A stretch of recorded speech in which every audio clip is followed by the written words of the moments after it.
बहुत समय पहले की बात है। एक छोटे से गांव में सुभाष रहा करता था। सुभाष एक गरीब किसान था, लेकिन उसमें एक बुरी आदत थी, लालच। वो हमेशा सोचा करता यदि उसके पास ज्यादा पैसा आ जाए तो उसकी सारी परेशानियां खत्म हो जाएगी। वो हमेशा अपनी मेहनत से ज्यादा कमाई की उम्मीद करता और सोचता कि गांव में किसी तरह का भी कोई भी रास्ता अपना के वो धन कमा सके। एक दिन सुभाष को एक धनी इंसान के बारे में पता चलता है जो बहुत ही अमीर था और वो हमेशा खुश रहता और हर किसी की मदद करते रहता। सुभाष ने सोचा कि उस आदमी से पैसे ले सकते हैं और उसकी तरह अमीर भी बन सकते हैं। वो उसके पास जाता है और कहता है, बाबा जी, मुझे भी अमीर बनने का रास्ता बताइए। मुझे भी आपके जैसा सुख और संपत्ति चाहिए।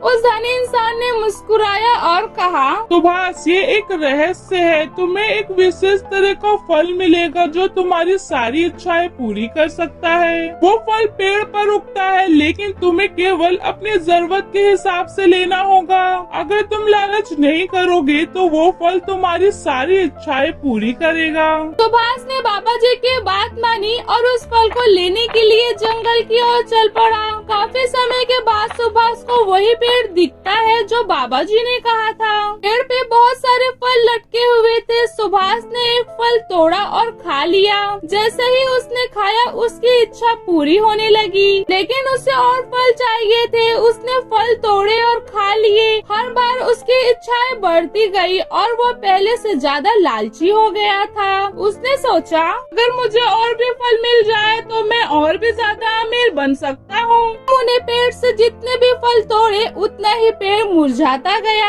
आखिर में सुभाष को महसूस हुआ कि अपनी लालच की वजह से उसने पेड़ को नष्ट कर दिया है। वो कभी भी अब उस पेड़ के फल नहीं ले सकता है जो उसे अमीर बनने के लिए और चाहिए था। सुभाष बाबा जी के पास गया और अपनी गलती बताई। बाबा जी ने कहा, सुभाष, याद रखो, जब तुम अपनी इच्छाओं को काबू नहीं कर सकते तो वो तुम्हारी जिंदगी नष्ट कर सकती है। लालच की भी कोई सीमा होती है और जो व्यक्ति इस रास्ते पे चलता है वो अंत में केवल पछतावा ही पाता है। बाबा जी, ये कोई सपने से कम नहीं है और मैंने अपनी गलती समझ ली है। जीवन में संतुष्ट और इच्छाओं पर काबू रखना ही असली खुशी है। लालच इंसान को कभी संतुष्ट नहीं रहने देता, बल्कि उसे और भी अधिक परेशान करता है। अपनी इच्छाओं पर काबू रखना जीवन में असली खुशी लाता है।